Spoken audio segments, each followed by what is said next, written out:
Inabot pa ng 10 taon ng ibang tao para matutunan ng mga ito. Pero malalaman mo ngayon sa ilang minuto. Una, ang panahon at buhay ay walang hinihintay. Kaya bumangon ka araw-araw at ibigay ang kaya mong ibigay, ano man ang mangyari. Pangalawa, siguraduhin mong inaalagaan mo ang sarili mo. Dahil kapag may nangyari sa iyo, magpapatuloy pa rin ang mga tao at mapag-iiwanan ka na ng mundo. Pangatlo, kapag hindi mo tatrabahuin ang buhay na pangarap mo, may taong maghahanap sa iyo at ikaw ay magtatrabaho para sa pangarap ng ibang tao na minsang pinangarap mo. Pang-apat, tahimik na magpanatbuto at magdiwang sa pribado. Hindi mo mapipigilang siraan ka ng ibang tao dahil sa inggit nila sa iyo. Kaya mas maiging walang nakakaalam sa mga panalo mo.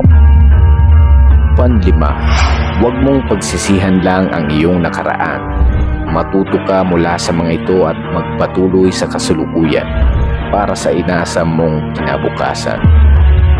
Pang-anim, wala naman talagang may pakialam sa iyo.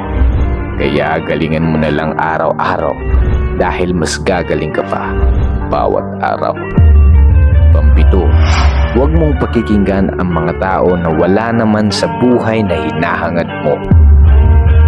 Pangwalo, pangunahan mo ang iyong mga emosyon. Ang kalmadong isipan ay kayang panghawakan ang anumang sitwasyon. Pangsyam, kung may kilala kang taong mas magaling sa iyo, huwag kang makipagkarera. Makinig ka at matuto mula sa kanila.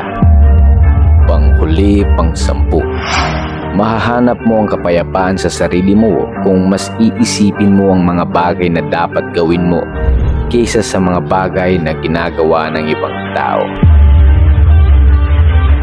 Ang misyon ng GEL Projects ay gawing disiplina ang inyong mga motibasyon sa pamamagitan ng mga aral na aming ibinabahagi.